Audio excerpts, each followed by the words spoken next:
I've had it with white people that triple trumped, Yeah.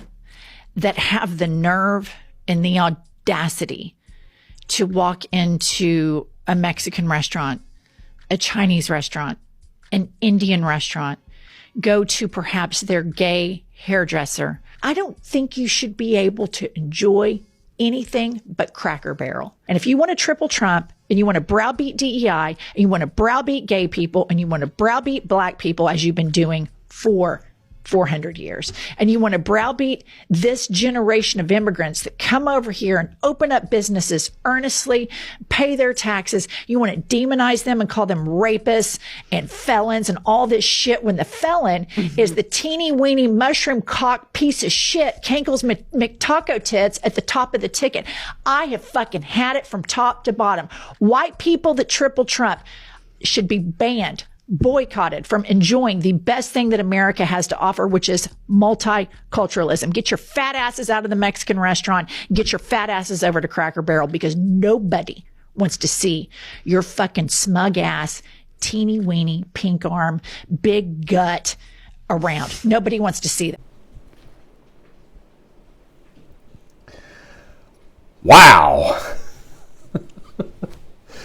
Good morning, everybody. Isn't life great? Can you imagine sharing a house with that? It is, Tuesday morning here in Alabama. I got up, I'm going to talk about her in just a minute. I'll tell you a little bit more about that. I just found that at random over on X, Twitter. It's early in the morning. I get up early anyway. I'm off today, actually. And so I was up at like 4:30. I brewed me a pot of coffee. And I was going to go out and sit on my deck and start panning for gold in the news and whatnot, and having my coffee, and the heavens opened, and now it's just pouring down rain outside. But anyway, that's just how it goes. Okay, the woman you just saw, and I'm sorry for you having to watch that in a way, but I just found this bizarre behavior, and I said, my goodness, what is wrong with this woman?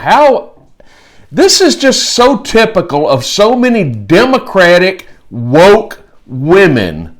You know, Rush Limbaugh used to say that the women's rights movement was the feminist movement. He used to call them, you know what he used to call them, I can't say it on Twitter, I don't think, or YouTube, Nazi. And he observed that so many of these women are angry and they're bitter and they're, for whatever reason, you know. But I mean, look, life is tough for everybody. It's what you make of it. Life isn't easy for you. It's all in your attitude. That's the one thing you can control. But I find this running theme among women who are woke, women on the left. They just don't enjoy life. They're just embittered. They're angry. They're hacked off all the time. And this is just a prime example of this foul-mouthed, angry woman whose whole argument is full of holes, kind of like her head. She has no argument. She's making stuff up. I want you to look at what she said. She referenced white people who triple Trump. So I guess that means white people who voted for Trump 3 times.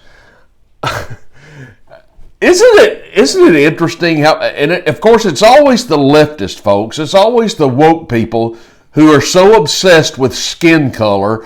But what I find fascinating about this, here she is slandering and demonizing white people who supported Donald Trump, and she's white.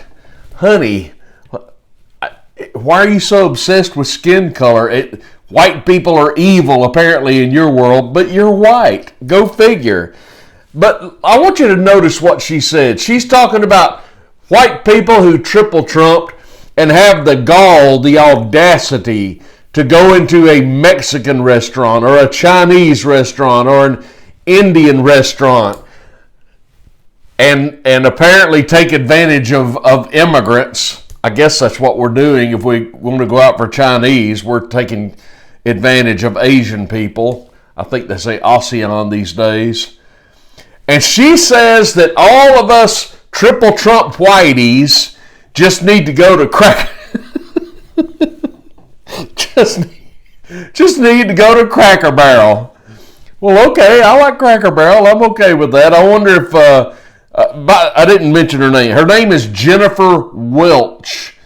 Jennifer, we can go to Cracker Barrel. I got no problem with that. But I'm not taking advantage of anybody if I go to a Chinese or Indian or Mexican restaurant. I think I'm supporting a local business, and I think that the proprietors of said business, if they are immigrants, and they may well be, they probably appreciate. Can you imagine if every Caucasian person in America takes Jennifer Welch's advice, and we all just said we're never going to another Indian, Asian, or Mexican restaurant again? How do you think the proprietors of those establishments would feel about Jennifer Welch?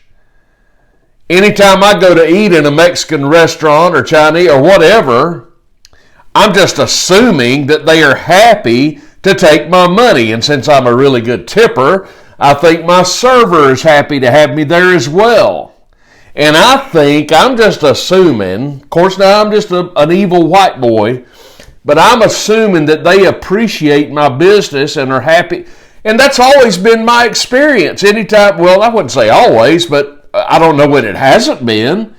I know one Chinese restaurant I used to frequent, and I would go in there for a meal, and the owner of the establishment and my server, they would just gush over you. They were so happy to have you there. You're their customer. You are the reason they established. This woman is completely insane. She is illogical. She presents things that simply aren't true. She accuses, I guess, white people, triple Trump white people. She accuses us of browbeating gays, browbeating blacks, and browbeating immigrants, and we've done so for 400 years. Ms. Welch, I wish you could see this video and answer me this simple question. Can you cite for me one example, honey, doll, what doll? Can you cite for me one example of any white person, since you're the one obsessed with race, skin color, browbeating a gay or a black or an immigrant? Can you cite one example of that? I don't browbeat. I would, since I'm carnivore, and I'll tell you more about that later, I don't usually frequent these restaurants any longer, including Cracker Barrel. I have a kind of a refined menu, if you will, a very narrow menu. But I don't browbeat immigrants. I don't browbeat black people. I don't browbeat gay people. I may not agree with them on particular issues. Any of the people that fall into any of those categories, I may not agree with their choices in life. I may think that they may do immoral things, but I'm not out here browbeating any of these groups that she just mentioned. It's all a lie, folks. These people this is the woke crowd. They just invent this nonsense, and they feign rage because I guess they're not getting their way politically, or maybe their home life is a wreck. Maybe that's what it is. I got to looking, who is Jennifer? I never heard of this woman, and once I found out who she is, then I understand why I've never heard of her. Jennifer Welch either has or had a show on the Bravo network. I don't have cable TV, but even when I did, I never watched Bravo. There's nothing on there for me. I don't give a hoot about their programming. But she had a show, I don't know if it's current or not. The name of her show was Sweet Home. And it was a show about interior design. Well, there you go right there. I don't give a hoot about that. But that was her show on the Bravo network. And she currently hosts a podcast with another woman. And the name of her podcast is I've Had It. That's the name of her podcast. I've Had It. Let me tell you my assessment of Ms. Welch, Jennifer Welch. This is a woman who is, as you see, this woman is ugly. Tim, how can you say something like that? So degrading it. No, she's ugly. She is an ugly woman. Now stick with me here. She is a woman who is ugly by choice.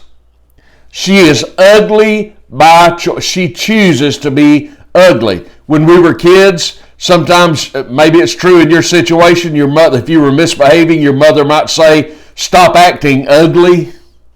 Anybody remember that? My mother used to say that. Don't be ugly. She'd say that when I was an adult. Honey, don't be ugly. She's choosing to be. Look at this video and look at how she contorts her face. It's almost demonic or something, man. It's just evil. And it is by choice. There is nothing attractive about this woman. But there could be. That's my point. She is choosing to act ugly, if you will, and she contorts her face because she's so angry and she's so bitter about these problems that don't even exist. She's creating it. All of us white people out here browbeating blacks and gays and immigrants, and that's not happening at all. It's a fantasy. It's not even a thing. She's making it a reality when it isn't. You just want to say to her, "Jennifer, sweetheart, what are you mad about? None of the things you're saying about us are true. So what are you talking about? You've got nothing to be angry about, Jennifer. You are choosing to be ugly and succeeding." You know what a beautiful woman is to me, and I really mean this. I'll give you a great example. It was my mother. My mother was a beautiful woman. She really was. Up until the day that she passed away, she was a beautiful woman. Now, I'm biased. She was my mother. And in her heyday, back in the 40s, she had movie star good looks. But she was a beautiful woman. And you know why? It's because it was all in her attitude, her demeanor, the way she chose to carry herself and present herself. She had a positive outlook on life. She wasn't negative at all. She was full of love. She was full of joy. She was full of laughter. She loved people. She loved being around people. She never met anybody she didn't like. And it was all in her attitude, in her demeanor, in her outlook on life, and it made her beautiful. Now, I'm dead serious. I'm not talking about a beauty contest kind of beauty. I'm just talking about she's just a beautiful person. You ever met anybody like that? They could be 80 years old, folks. I'm not kidding you. But if they present themselves in a joyful manner and they're upbeat and they're positive, these are beautiful attributes. And it comes out in the way that you look, the way you appear. I'm serious. You can make yourself a better looking person physically, I really believe this, just in how your attitude is about life and about your fellow man. If you're full of love, you really are full of love and you're full of joy, it just somehow comes out in your pores, in your demeanor, in your facial expressions, in how you look.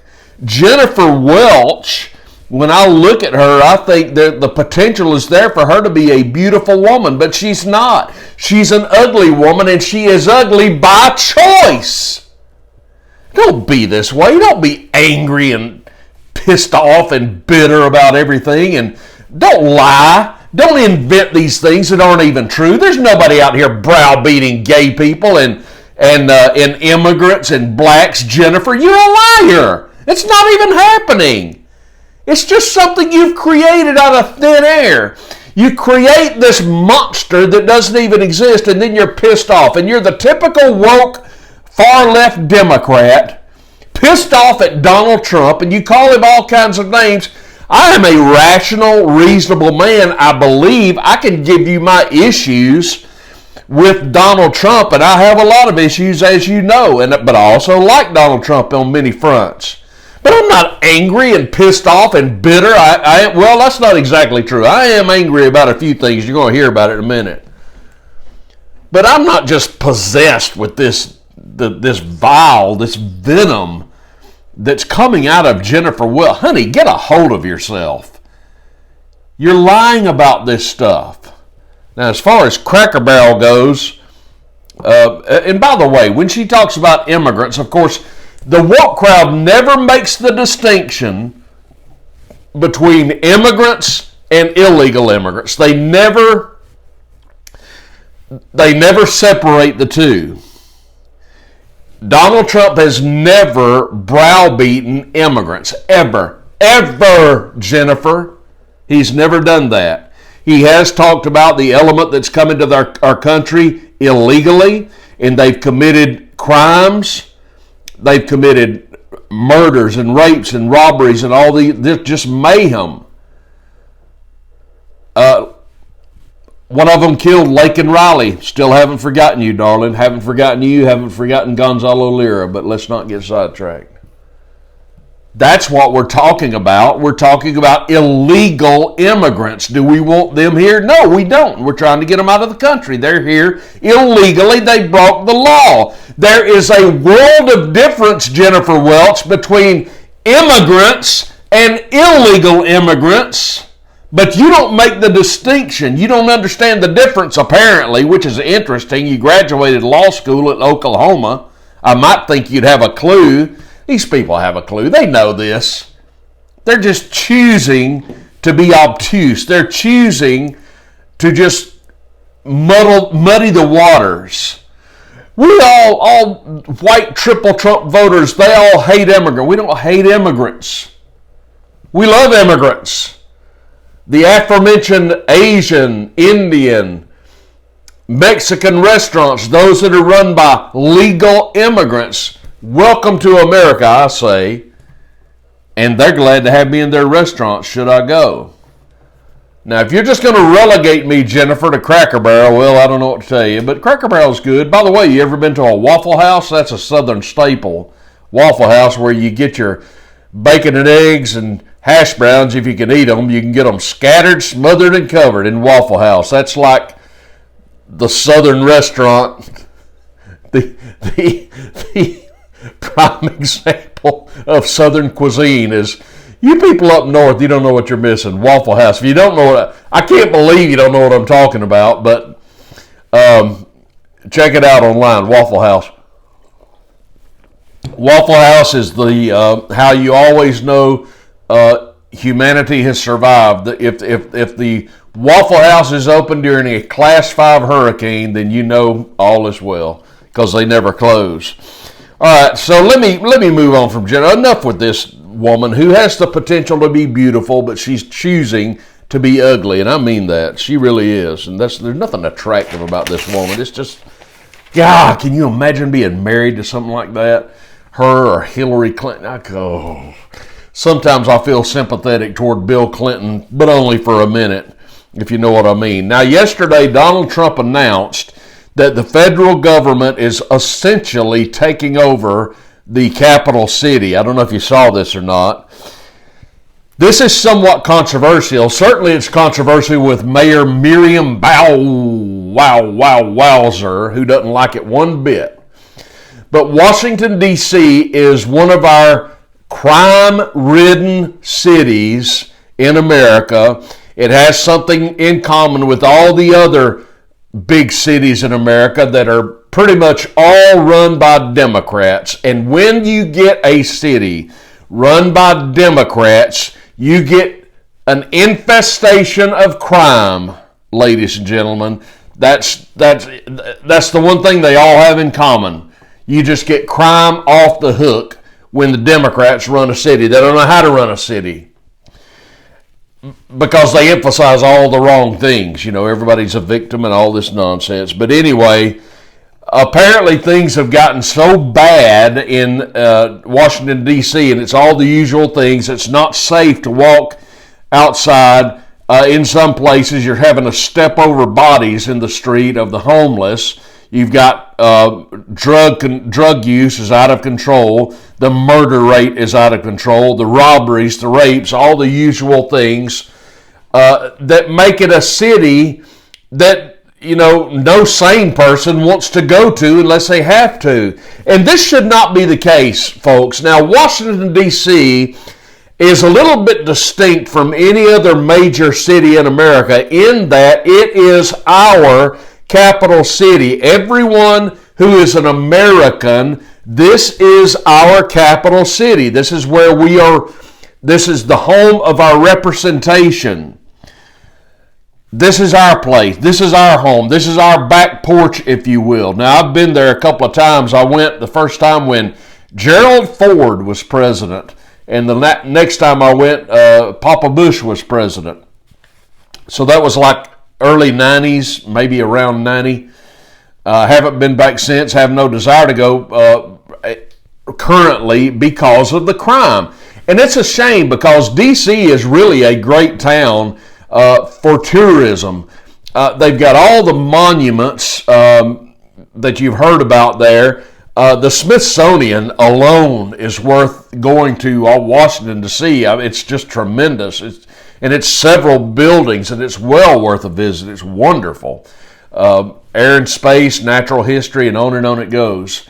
The most moving memorial that I've visited in Washington was a Vietnam memorial. It's just palpable there. It'll bring tears to your eyes. It's really profound. But it shouldn't be this way, folks. Every American should, without hesitation, say, you know, if they're planning a vacation, why don't we go to Washington, D.C.? Yeah, that's a great idea. Let's do that. But you can't do that now because of crime. And it shouldn't be this way. And obviously, Miriam Bow Wow Wowzer is doing nothing about it because she's a Democrat, of course. They do nothing but sit on their hands and they coddle criminals, and their cities go to hell in the process. And Trump has had enough, and he has said, as of yesterday, basically, you're fired. We're taking over. This is our town, and we are basically federalizing, which makes sense. It's a federal city anyway. And this is, if you've got a problem with this, you've got to understand, D.C. is distinct from any other major American city. D.C. is not L.A., it's not New York, it's not Miami, it's not Dallas, it's not any of these other towns. This is basically a federal town under federal control. It is a district. It's in the District of Columbia. It's not a state. And Trump is basically saying to the mayor, you have failed, and now we're going to do whatever is necessary to restore law and order in our capital city. Folks, for me, I applaud this action. I don't know if I'd be applauding it were it any of the other aforementioned cities, but this is different. This is Washington, D.C., and Donald Trump is saying we're going to get a hold of our situation here. We're going to get the homeless off of the streets. We're going to call in the National Guard if need be. It is gang infested. You can't go there. And it shouldn't be this way. And Trump is saying we're going to get a grip on this and we're going to solve this problem. And I applaud this. Just if only for Washington, I applaud this because something's got to be done, folks. You've got to have law and order in this town. You should be able to go there without hesitation and without fear of losing your life or your purse or what have you. So I applaud this. Now, Donald Trump apparently just the other day has called for a new census. Now, how do you say plural census? Censuses or censi? We have a census every 10 years. 1970, 1980, 1990, and so forth. So our next census is due in 2030. But Donald Trump is calling for a census. Now, I'm not clear if he's talking about waiting until 30, but I don't believe he is. I think he wants a census done rather quickly. coffee. And what he's saying specifically about this census, which is apparently his constitutional right to do, he wants a census taken that excludes illegal immigrants from the count. And I agree with him on this. I didn't realize that apparently when the census is taken, that everyone is counted. Every head is counted. I've had a census worker come to my house before. Have you? They'll come to knock on the door and say, how many people are in this dwelling? And you can say whatever you want, I suppose. But anyway, he doesn't want illegal immigrants included in this census. I don't know when it's going to be held. And some estimates I've heard say that this census Trump is calling for, if it excludes the illegal immigrants, that the population count of the nation will go down by roughly 30 million people. That's a lot of people. Now, why is this important? It's important because it is from the census that district lines are drawn in the states for the purpose of elections. And there are some people, some pundits, who are concluding that this could radically change the state of California, at least in the favor of the Republican Party. Now I'm really for it. This could change the demographics politically profoundly if what some people are saying could happen is going to happen. I think this needs to happen. I am for this census, and I'm for it the way that Trump wants it done. All right, now, again, today is Tuesday. We've got 3 days. This Friday is the summit in Alaska. I've been talking some about it, and we'll talk more about it. But I've been watching a lot of pundits talking about this summit, trying to get as much information as I can from those who have their own opinions about what will be the outcome of this summit in Alaska this Friday. All the usual suspects. You know, a lot of you know who I watch on YouTube.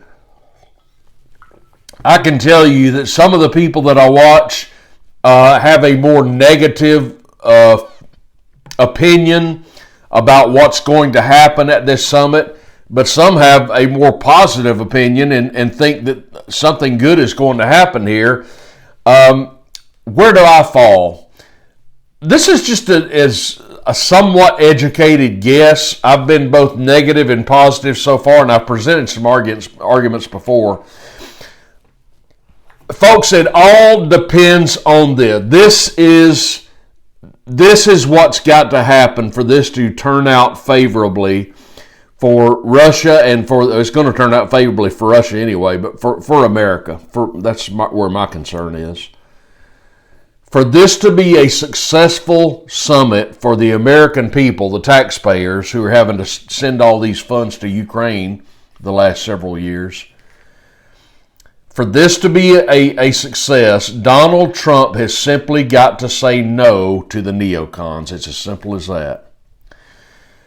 And the neocons essentially run Washington. He has also got to say no to Europe, who wants a continuation of the war against Russia. I'm talking about Starmer in the UK and Germany and Macron in France and all these different people. Trump has got to say no to these two highly influential factions. Believe me when I tell you, basically all of Washington does not want him to make a deal with Putin. Basically all of Washington wants this war to continue.